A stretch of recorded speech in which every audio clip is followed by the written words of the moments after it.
Welcome back, my lovelies. Today we're gonna play with my nails.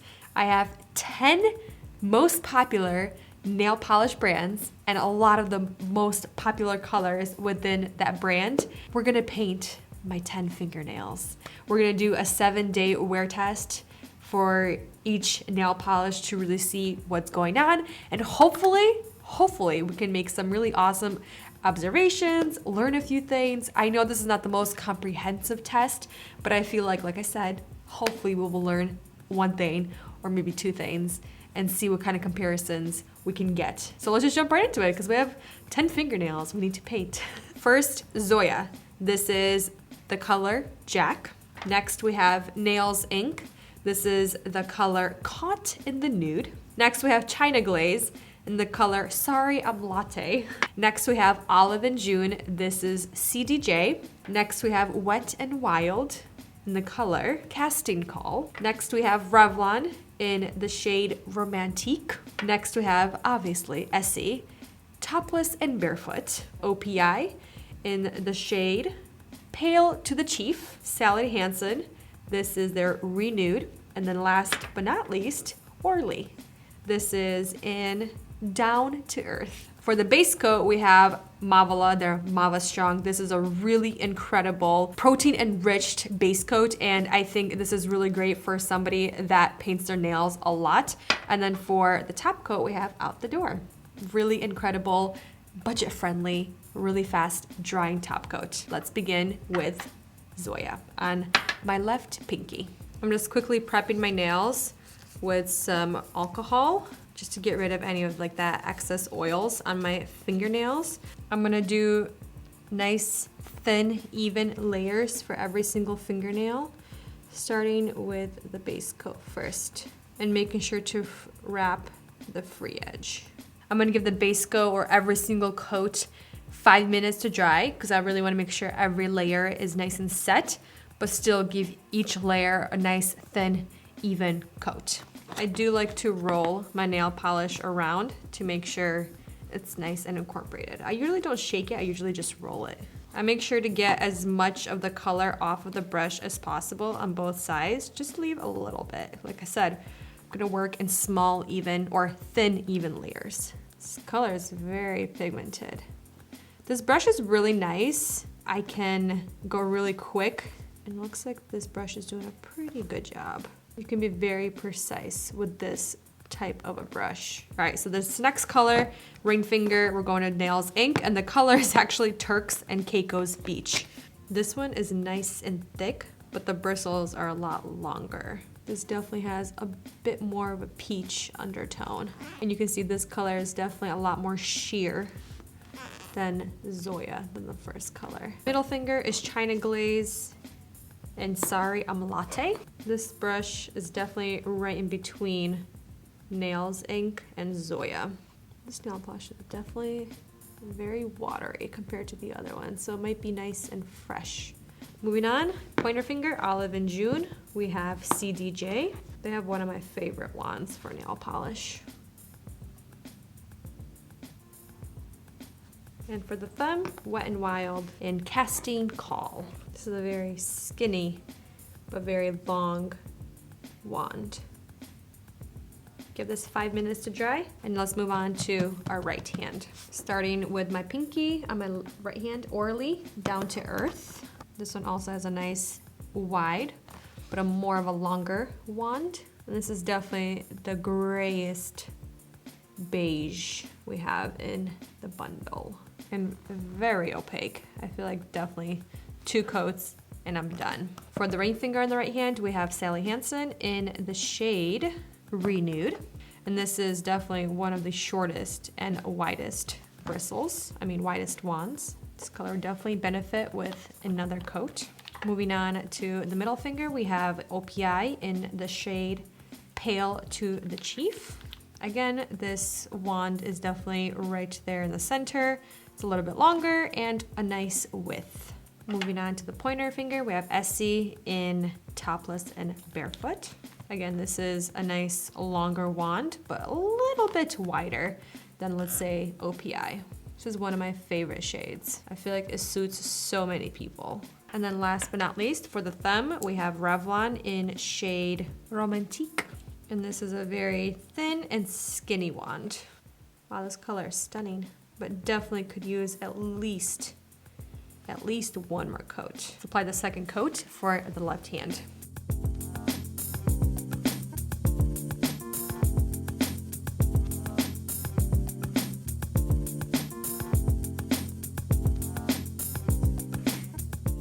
Last but not least, nice thin even layer of top coat from out the door. And of course, capping the free edge as well.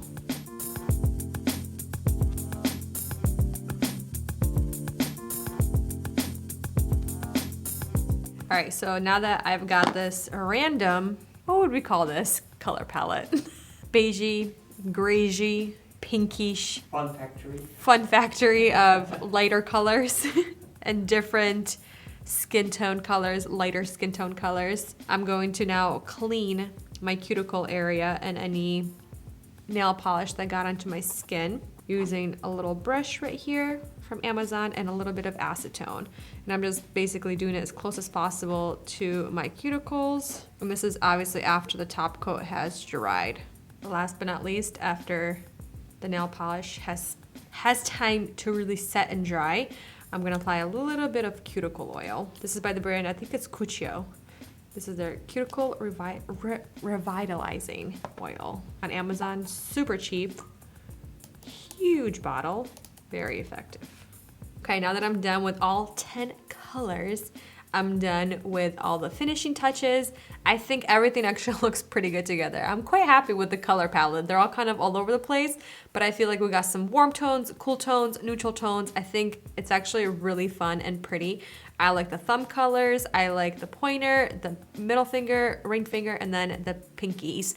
I think they're all quite different and fun, but very similar in my opinion. I only have 2 colors and formulas. I could definitely get away with another extra coat, like a third coat. We have Sally Hansen in shade Renewed, and then Essie, Topless and Barefoot. But every other color besides the 2 went on very easy, very opaque, very even with just 2 coats with the base coat and then top coat included.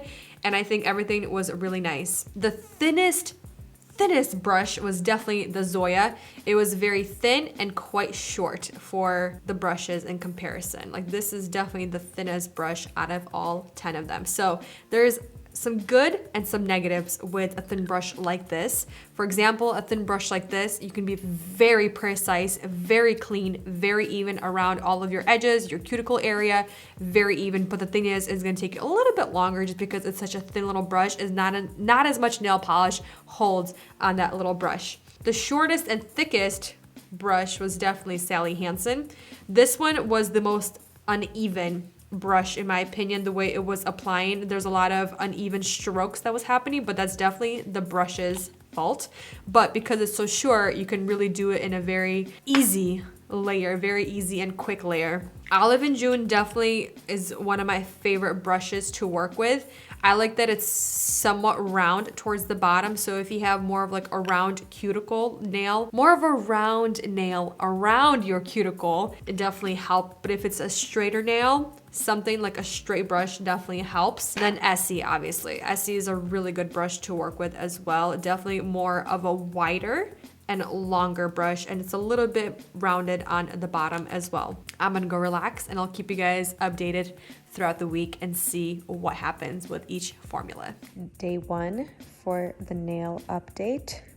Just applied some cuticle oil. I wanted to basically comment on what the nails look like tonight after the 1 day. Every nail is doing pretty good except for the Wet n Wild. After I painted my nails, there's like 15 minutes, Andre came home with a bagel. I bit my bagel, got so excited that I took a little bit of the nail polish off, so I had to reapply it, and it basically chipped right there. The right side, wow, my cuticles look so bad. Every nail looks really good here so far. Everything is still pretty good. You can see some not chippy, more of like indentation marks on the nails, but that's just because I didn't wait as long and I started filming after I painted my nails. So that's what that looks like. Day 2 for the nails. Again, keeping with the cuticle oil. Nails still look pretty good. I think the pinky was doing something. Yeah, like right there. But then this nail right here, I accidentally hit it pretty hard downstairs after filming. And you can see the nail polish kind of started cracking right in the center. But everything else looks pretty good. I mean, besides this, but it's not chipping anymore, so that's good. Day 3 for the nail polish updates. This is what we're looking like. I am drenched in cuticle oil just because my hands and cuticles are so dry. I can't keep them hydrated. So we're looking pretty even on this nail, the thumb. You can see it's kind of chipping right there. The pointer is really chipping pretty bad. Middle finger, ring finger still looks pretty good. And so does this one right here. I did have to file it down. I showed you guys from yesterday. And this hand is pretty bad. You can see how dry my cuticles are and how painful they look. I've just been picking at them, such a bad habit. But you can see that this nail gotten really bad, the pointer, and then the thumb. The thumb, it's cracking on the side pretty bad. This one, I just need to stop, but I was picking labels with this fingernail, so you can see it's starting to crack pretty bad. Like right there on the side. Day 4 for the nails. We're doing, I feel like we're looking pretty rough today. So the pinky, ring finger, and middle finger are actually doing pretty good. I just fixed the pinky yesterday and it's looking really good. It's not chipping anywhere else. The ring finger has been doing really great, and the middle finger. The pointer started chipping today a little bit more since yesterday, right in the center. This one's chipping a little bit more, but it's holding on pretty good. Moving on to my right hand, we can see a lot has happened. So this, my thumb, I started chipping a little bit more. My pointer, you see that right there? It's chipping a lot, like a lot. My middle finger, you can see, starting to crack even more right in the center. The ring finger is actually pretty good, and then the pinky's also pretty good besides that nasty cuticle.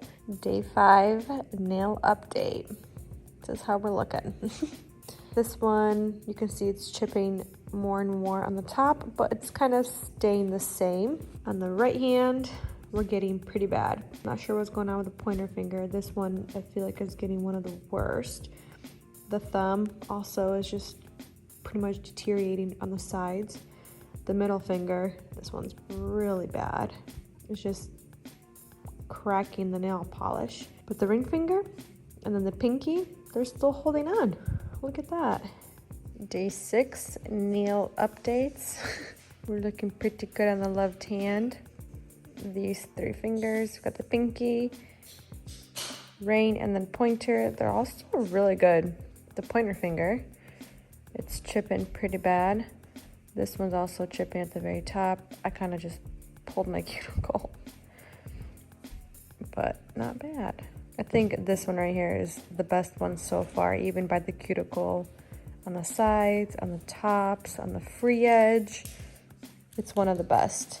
This is how we're looking on the right hand. The only 2 that are doing pretty good is the pinky and then the ring finger. I had to trim this one today, my pointer, because it broke, so I had to file it down.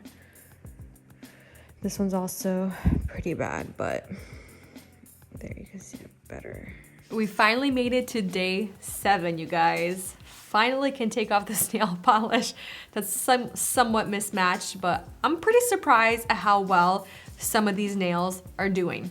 So looking up close, you can definitely see on my right hand, there's a lot more wear and tear. There's a lot more chipping. There's one nail polish that actually cracked, my middle finger. The worst one on this finger, well, actually there's 2, I feel like they're tied. The pointer and the middle finger. That is Essie and OPI. The best finger on my right hand is definitely the Orly. They're breathable nail polish. It is, I feel like, the best one looking on this hand. There's a little bit of wear and tear on the free edge on the very tip of the nail, but that's very normal for 7-day wear. And the Revlon is actually not bad, but it is cracking and it's chipping pretty bad around the free edge. Moving on to the left hand, this hand looks the best. The worst nail on here is two of them. It's tied between the thumb and the pointer finger again, because they're my most used fingers. On the pointer, this right here is the Olive in June, and the reason why I'm kind of putting this in last place is because the nail polish itself is cracking pretty bad around the free edge, even though yes, it's chipped, but it's actually cracking as well. And then the Wet n Wild, it had a little bit of wear and tear because I bit it when I first applied it, and then I kind of put a little bit over it, and then you can see a little bit wear and tear right around the free edge. The other three nails, they're looking really good. Not as much wear and tear, and even the edges look phenomenal. The best one out of the three, in my opinion, is by Nails Inc., the Ring Finger. Even looking at the free edge, it's still really nicely wrapped and it still looks really good. There is no cracking, there is no chipping. It's incredible. I'm surprised at how well this one wore. The next one is definitely by China Glaze. It looks really good. You can see a little bit on the free edge. It's a little bit more wear and tear. It's kind of starting to chip a little bit. And then the third one is the Pinky. That one is by Zoya. And this one was the hardest to apply, but it wore very well. There's no chipping, there's very little wear and tear, so I'm really surprised at how well these three lasted. Taking all that into consideration, the best nail polish was Nails Inc., Turks and Caicos Beach, and then the least one, I wanna tie two of them, was OPI and Essie. Which is so shocking. OPI is the color Pale to the Chief, and then Essie is Topless and Barefoot 665. So yeah, really interesting. This is just one test. This is just my scenario, what I've been trying out. It doesn't mean that Essie or OPI are the worst nail polishes. They're not. They have some really great colors and formulas. But just out of all of these colors right here and these brands, Nails Inc. won, Essie and OPI lost. There's a lot of variables that could make the nail polish last longer or make it chip faster, depending your environment, depending on your nail length, depending on your nail health, depending what you do on a daily basis, how long you keep your hands in water, what you do with your hands and nails. But for now, you guys, please share your favorite nail polish brands, your favorite nail polish colors, how you make them last longer, what you do. Do you apply cuticle oil every night? Do you apply lotion to your cuticles every night? What kind of base coat do you use? What kind of top coats do you use and recommend? But for now, you guys, thank you for watching, spending time with me and these nails for the past 7 days. And I'll see the next one very soon. Bye.